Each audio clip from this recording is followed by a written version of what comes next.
أعوذ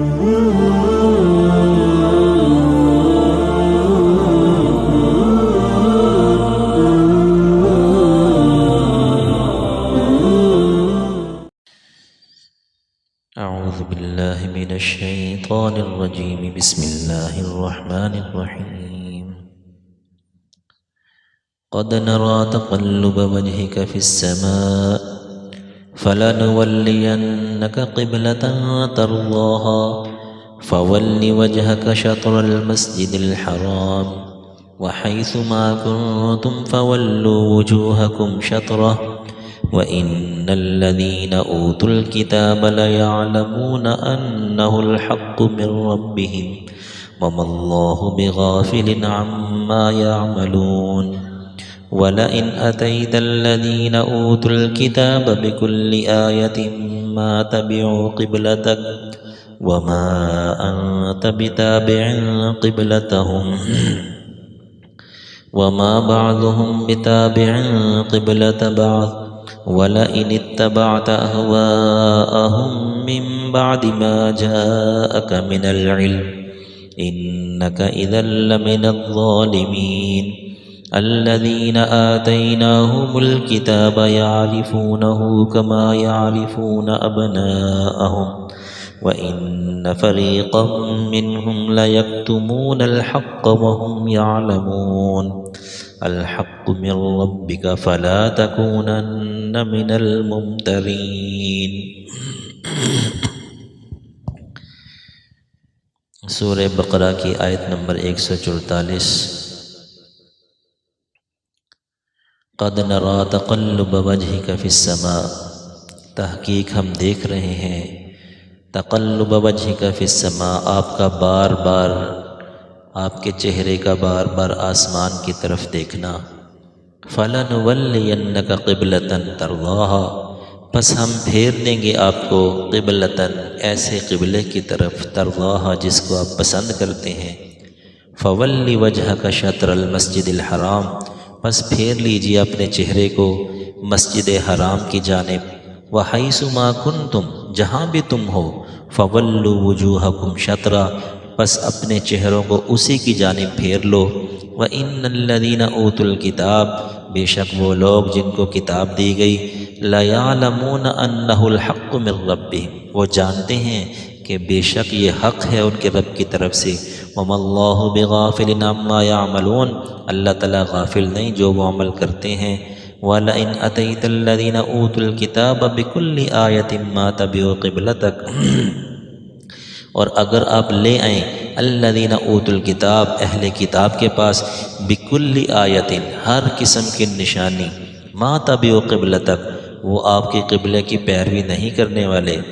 وما انت بتابع قبلتہم، اور نہ ہی آپ ان کے قبلے کی پیروی کرنے والے ہیں۔ وما بعضهم بتابع قبلۃ بعض، اور وہ تو آپس میں بھی ان میں سے بعض بھی اپنے قبلے کی پیروی نہیں کرتے۔ وَلَئِنِ اتَّبَعْتَ أَهْوَاءَهُمْ، اور اگر آپ نے اتباع کی ان کی خواہشات کی، مِن بَعْدِ مَا جَاءَكَ مِنَ الْعِلْمِ، بعد اس کے کہ آپ کے پاس علم آ چکا، إِنَّكَ إِذًا لَمِنَ الظَّالِمِينَ، آپ ہو جائیں گے ناانصافوں میں سے۔ الَّذِينَ آتَيْنَاهُمُ الْكِتَابَ، وہ لوگ جن کو ہم نے کتاب دی، يَعْرِفُونَهُ، وہ پہچانتے ہیں اس کو، كَمَا يَعْرِفُونَ أَبْنَاءَهُمْ، جس طرح اپنے بیٹوں کو پہچانتے ہیں۔ بے شک وَإِنَّ فَرِيقًا مِّنْهُمْ، ان میں سے ایک گروہ، لَيَكْتُمُونَ الْحَقَّ، وہ حق کو چھپاتے ہیں، وَهُمْ يَعْلَمُونَ، اور وہ جانتے بھی ہیں۔ الْحَقُّ مِنْ رَبِّكَ، یہ حق ہے ان کے رب کی طرف سے۔ فَلَا تَكُونَنَّ مِنَ الْمُمْتَرِينَ، آپ نہ ہو جائیں شک کرنے والوں میں سے۔ اس سے ماقبل بھی مضمون یہی چل رہا تھا تحویل قبلہ کا، کہ جس میں چونکہ جب آپ صلی اللہ علیہ وسلم مکہ مکرمہ میں تھے، اس وقت بھی عبادت جو ہے بیت اللہ ہی کی طرف منہ کر کے کی جاتی تھی، لیکن جب آپ علیہ السلام نے ہجرت کی تو اس وقت آپ کو حکم ہوا کہ آپ بیت المقدس کی طرف منہ کر کے نمازیں پڑھا کریں۔ تو چونکہ وہاں پر یہود آباد تھے اور یہودیوں کا قبلہ بھی بیت المقدس تھا، تو تاکہ کسی درجے میں موافقت پائی جائے اور وہ دین اسلام کے قریب ہو جائے، لیکن آپ صلی اللہ علیہ وسلم کو بیت اللہ سے بڑی محبت تھی اور بیت اللہ کا قبلہ ہونا بڑا آپ کو پسند تھا، اور آپ اسی شوق ذوق میں کئی مرتبہ آسمان کی طرف دیکھا کرتے تھے کہ کاش کے حکم آ جائے، کہ کب حکم آ جائے کہ دوبارہ بیت اللہ کی طرف منہ کر لیں۔ تو اسی شوق کا جو دیکھنا تھا نا، اس کیفیت کو اللہ تعالیٰ ذکر فرما رہے ہیں۔ تقلب وجهک فی السماء، آپ کا بار بار آسمانوں کی طرف دیکھنا کس مقصد کے لیے؟ تحویل قبلہ کے حکم کے لیے۔ جیسے ہوتا ہے نا بندہ شوق میں کسی چیز کا انتظار ہوتا ہے، مثلا کوئی دیکھ رہا ہے کہ جو نا جیسے کوئی پیچھے سے آ رہا ہے تو آنے ہی والا ہے، آنے والا ہے، تو بندہ پلٹ کے دیکھ رہا ہوتا ہے۔ تو چونکہ وحی تو آسمان سے آیا کرتی تھی، تو اس وجہ سے آپ علیہ السلام آسمان کی طرف پلٹ کر دیکھتے کہ کب جو ہے نا تحویل قبلہ کا حکم آتا ہے۔ تو بہرحال اللہ تعالیٰ نے وہ حکم نازل کر ہی دیا، اور یہ جو ہے نا حکم نازل ہوا آپ صلی اللہ علیہ وسلم قبیلہ بنو سلمہ، یہ مدینہ منورہ سے مسجد نبوی سے تقریباً 4 میل کے فاصلے پر ہے قبیلہ بنو سلمہ۔ وہاں پر ظہر کی نماز آپ علیہ السلام ادا فرما رہے تھے کہ عین نماز کے دوران ہی تحویل قبلہ کا حکم آ گیا کہ آپ اپنا چہرہ بیت المقدس کی بجائے بیت اللہ کی طرف پھیر لیجئے۔ تو اب بھی وہاں پر جتنے لوگ زیارتوں کے لیے جاتے ہیں نا، تو اس مسجد کا نام ہی پڑ گیا مسجد قبلتین، کیونکہ یہ ایک ایسی مسجد ہے، ایک ایسی نماز ہے کہ ایک نماز 2 قبلوں کی طرف منہ کر کے پڑھی گئی۔ اس سے پہلے اور اس سے بعد جب بھی ہوتا تھا ایک ہی قبلے کی طرف منہ کر کے نماز پڑھی جاتی تھی، یعنی جب بیت المقدس قبلہ تھا تو بیت المقدس کی طرف منہ کر کے نماز پڑھتے، جب بیت اللہ ہو گیا تو بیت اللہ کی طرف۔ تو ایک نماز ایسی ہے ظہر کی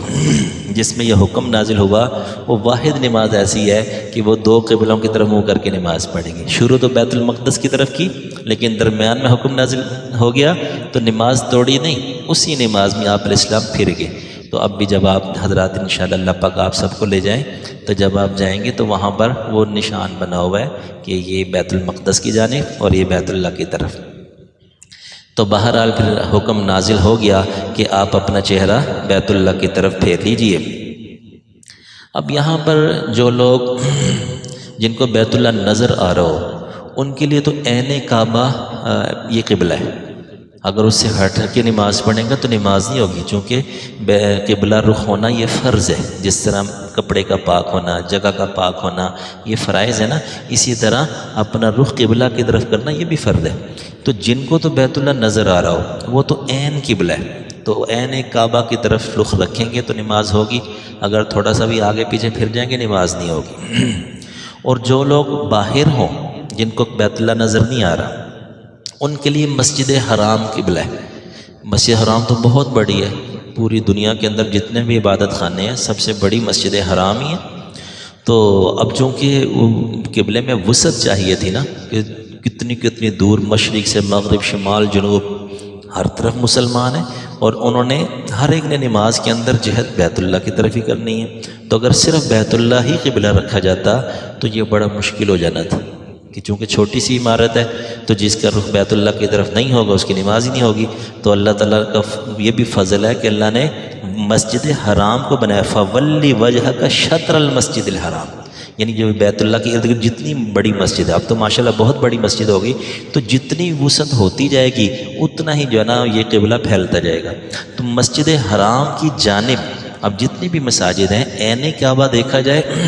تو عین کعبہ سے تو ہٹی ہوتی ہیں، ہاں مسجد حرام کی جانب چونکہ بہت بڑی ہے، جس کا رخ بھی اس طرف ہوگا تو نماز ہو جائے گی۔ اور اسی طرح چونکہ اس سے پتہ چلا قبلے میں وسعت ہے، تو اگر کوئی نمازی 45 ڈگری جو 45 ڈگری اندر ہو اور اس کی جہت ہو تو اس کی نماز بھی درست ہو جائے گی۔ ہم 45 ڈگری سے ہٹا ہوا ہو تو پھر نماز نہیں ہوگی، یہ پھر یہ عمل کثیر ہے۔ تو چونکہ تھوڑا بہت ہٹنا اگر اس کا بھی پابند کیا جائے کہ بالکل نہ ہٹا ہو تو یہ حرج عظیم ہے، اور حرج عظیم جو ہے نا یہ شریعت اس کو کسی کو بھی حرج عظیم میں نہیں ڈالتی۔ تو بہرحال مسجد حرام کو قبلہ بنایا گیا۔ اب یہ جو مسجد حرام کو قبلہ ہے یا بیت اللہ کو، اصل تو بیت اللہ ہے، جو مرکز ہے تجلیات الہی کا وہ بیت اللہ شریف ہے۔ اب یہ جو ایک عمارت کو قبلہ بنایا گیا یہ بھی ایک منظم شکل اختیار کرنے کے لیے، کہ عبادت ہے نا اس میں ایک منظم صورت ہو، اس میں یکسوئی ہو۔ اب دیکھیں اگر قبلہ رخ ہونا شرط نہ ہوتا تو ہر بندہ اپنے حساب سے جدھر چاہتا منہ کر لیتا، تو پھر یکسوئی نہیں ہونی تھی۔ تو یہاں اللہ تعالیٰ نے چاہا کہ ان کی عبادت کے اندر یکسوئی ہو، تو اب بیت اللہ سے معزز اور مکرم تو کوئی جگہ ہے ہی نہیں، تو اس کو متعین کر دیا۔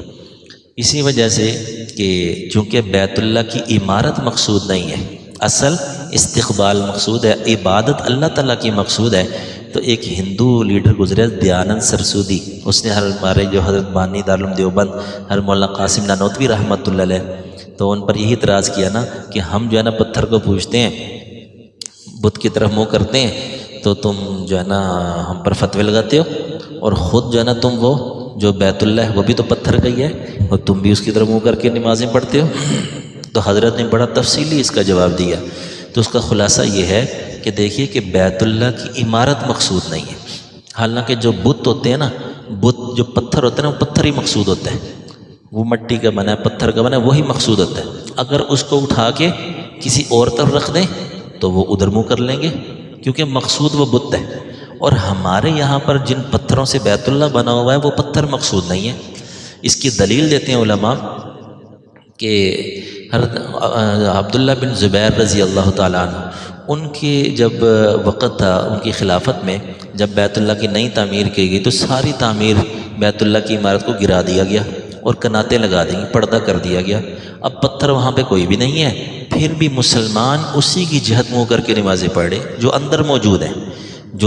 وہ سارے اسی جہت کی طرف، اس جگہ کی طرف منہ کر کے نمازیں پڑھیں، حالانکہ آگے کوئی پتھر ہے ہی نہیں۔ اگر وہ والے پتھر اٹھا کے کسی اور طرف ڈال دیے تو مسلمانوں نے رخ ان پتھروں کی طرف نہیں کیا کہ یہ بیت اللہ میں لگے ہوئے پتھر تھے تو لہذا رخ ادھر کر لے، نہیں، کیونکہ ہمیں پتھر مقصود ہی نہیں ہے۔ اور ہندوؤں کو چونکہ پتھر مقصود ہوتے ہیں، لہذا ان کا جو مٹی کا بنا ہوا بت ہے یا پتھر کا بنا ہوا اٹھا کے جہاں رکھیں گے وہ ادھر ہی رخ کر لیں گے۔ تو ہم نے فرمایا کہ ہمارے رخ کرنے اور تمہارے رخ کرنے کی طرف زمین آسمان کا فرق ہے۔ تم مقصود اس پتھر کو سمجھتے ہو، جبکہ ہمارے لیے مقصود یہ پتھر نہیں ہے، بلکہ استقبال ہے کہ اصل عبادت تو اللہ تعالیٰ کی ہے، لیکن ایک جہت اللہ تعالیٰ متعین فرما دی تاکہ اللہ تعالیٰ کی عبادت کے اندر یکسوئی پیدا ہو جائے۔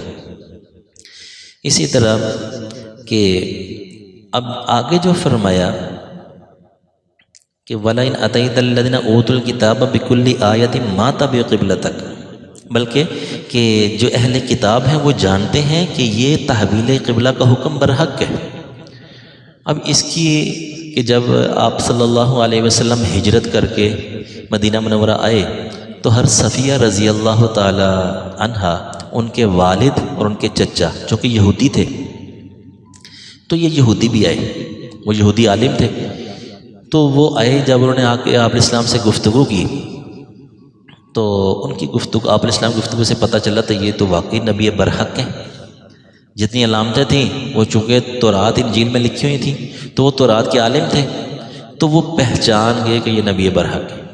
اب یہ جو ہے نا صفیہ کے والد اور چچا یہ واپس گھر گئے اور آپس میں گفتگو کر رہے ہیں، دونوں نے کہا کہ علامتیں تو ساری پوری ہیں۔ اب ان کے چچا کہنے لگے کہ پھر ایسا نہ کریں کہ اسلام قبول کر لیں،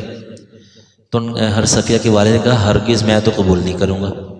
جب تک میری جان میں جان ہے میں تو اسلام قبول نہیں کروں گا، نعوذ باللہ من ذالک۔ اور وجہ وہی اناد، اٹ درمی، ضد، اور وہ جو ان کو چندے ملتے تھے، لا محالہ کہ جب اسلام قبول کر لیں گے تو پھر جھکنا پڑے گا، اپنی چودراہٹ ساری ختم ہو جائے گی اور جو چندے تھے سب ختم ہو جائیں گے۔ تو یہ ساری اصل وجوہات یہ تھیں، انہوں نے کہا میں تو اسلام قبول نہیں کروں گا۔ اب یہ ساری گفتگو ہر صفیہ سن رہی تھی، حالانکہ یہ واقعہ کب سے ہے، ہر صفیہ تو ایمان لے کر آئی، بعد میں جنگ خیبر ہوئی تقریباً یہ 6-7 ہجری میں،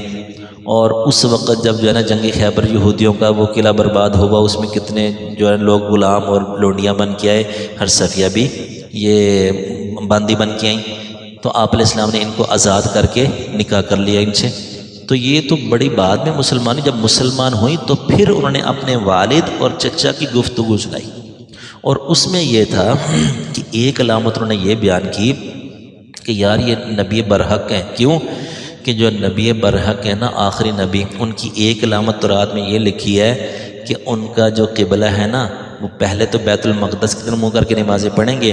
لیکن ایک وقت آئے گا کہ وہ اپنا رخ بیت اللہ کی طرف کر لیں گے۔ تو انہوں نے کہا کہ دیکھو وہ بھی پوری ہو گئی کہ 16-17 مہینے تو یہ ہمارے قبلے کی طرف منہ کر کے نمازیں پڑھتے رہے ہیں، اور اب انہوں نے اپنا رخ بیت اللہ کی طرف کر لیے، یہ ایک ہی علامت باقی تھی، وہ بھی پوری ہو گئی۔ اب یہ ہر صفیہ جو ہے نا بیان فرماتی اسلام لانے کے بعد کہ یا رسول اللہ کہ میرے چچا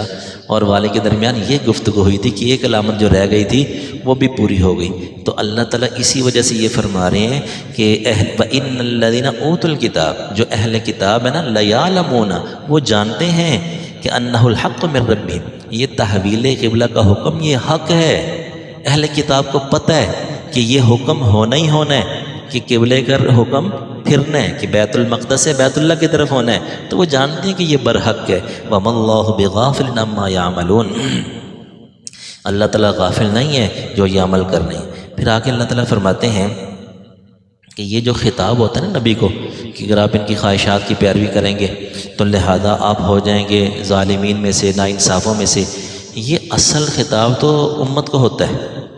جیسے لَإِنْ أَشْرَكْتَ لَيَحْبَطَنَّ عَمَلُكَ، کہ نبی سے کہا گیا کہ اگر آپ شرک کریں تو آپ کے سارے عمل ضائع ہو جائیں گے۔ اب نبی سے تو محال ہے کہ وہ شرک تو دور کی بات، کوئی بدعت بھی نبی کر دے نعوذ باللہ من ذالک، اپنی جانب سے کوئی عمل کر لیں تو شرک تو بہت دور کی بات ہے۔ یہ جو ایسا خطاب ہوتا ہے نا، اصل میں اس کے کیا ہوتا ہے کہ اصل امت کو حکم دینا ہوتا ہے کہ نبی امت کے اندر سب سے اونچے درجے کی شخصیت ہے، اگر بالفرض ان سے ایسا کام ہو جائے تو ان کے اعمال برباد ہو جائیں گے، تو باقی امت میں کون سا ایسا فرد ہے کہ جو مستثنیٰ ہو؟ تو اصل خطاب اس میں نبی کو نہیں بلکہ امت کو ہوتا ہے۔ اسی طرح یہاں جو فرمایا کہ اگر آپ ان کی خواہشات کی پیروی کریں، کہ آپ کہیں کہ ان کے قبلے کی طرف منہ کر لیں، تو اللہ تعالیٰ فرماتے ہیں کہ آپ ان کے قبلے منہ کر بھی لینا، آپ کے پاس علم آ گیا ہے کہ اب کرنا درست نہیں ہے، تو لہذا آپ ہو جائیں گے نا انصافوں میں سے۔ کیوں کہ نہ اب ہر قبلہ کی طرف منہ کرنا تو دور کی بات، اگر آپ بکل آیت، ہر قسم کی نشانی لے آئیں ان کے پاس، ما تبعوا قبلتک، پھر بھی وہ آپ کی بات نہیں ماننے والے۔ جب وہ آپ کی بات نہیں ماننے والے، وما انت بتابع قبلتہم، اور آپ ان کی نہیں ماننے والے، تو ان کو ان کے حال پر چھوڑ دیجیے۔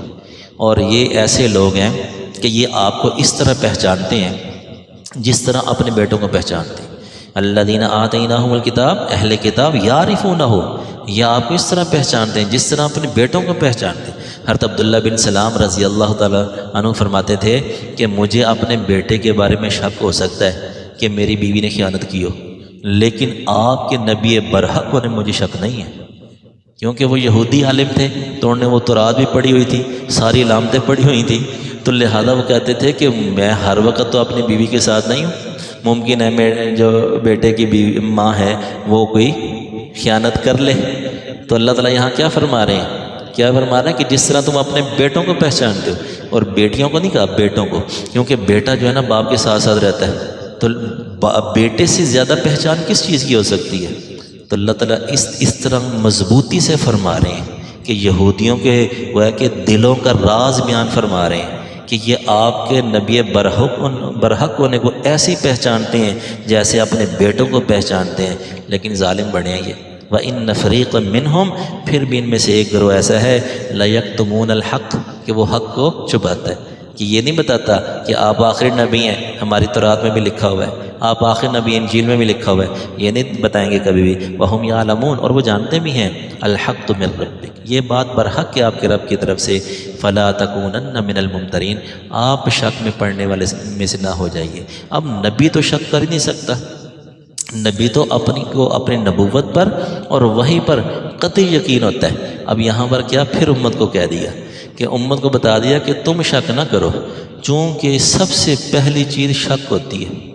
پہلے شک پیدا ہوتا ہے۔ دیکھیں سوشل میڈیا کے اندر پہلے کیا کہنا ہے، وہ شکوک و شبہات، وہ شک ڈالتے ہیں، تو شک سے کیا ہوتا ہے کہ پہلے بندہ ہل جاتا ہے، اس کے بعد پھر وسوسے ڈالتے ہیں نعوذ باللہ من ذالک، اللہ تعالیٰ کے بارے میں، رسول کے بارے میں، دیگر۔ تو یہ سب سے ابتدا اس سے ہوتی ہے شک سے۔ تو لہذا جو شریعت ہوتی ہے، وحی ہوتی ہے، قرآن ہے، توحید ہے، نبوت ہے، اس پر مضبوطی سے قائم رہنا ہوتا ہے۔ ہلکا سا بھی دل میں شک پیدا ہو گیا نعوذ باللہ، تو گویا کہ بندہ گمراہی کی طرف چلنا شروع ہو گیا۔ اللہ تعالیٰ سے دعا ہے کہ اللہ تعالیٰ دین اسلام پر ہمیں قائم رکھے۔ الحمدللہ۔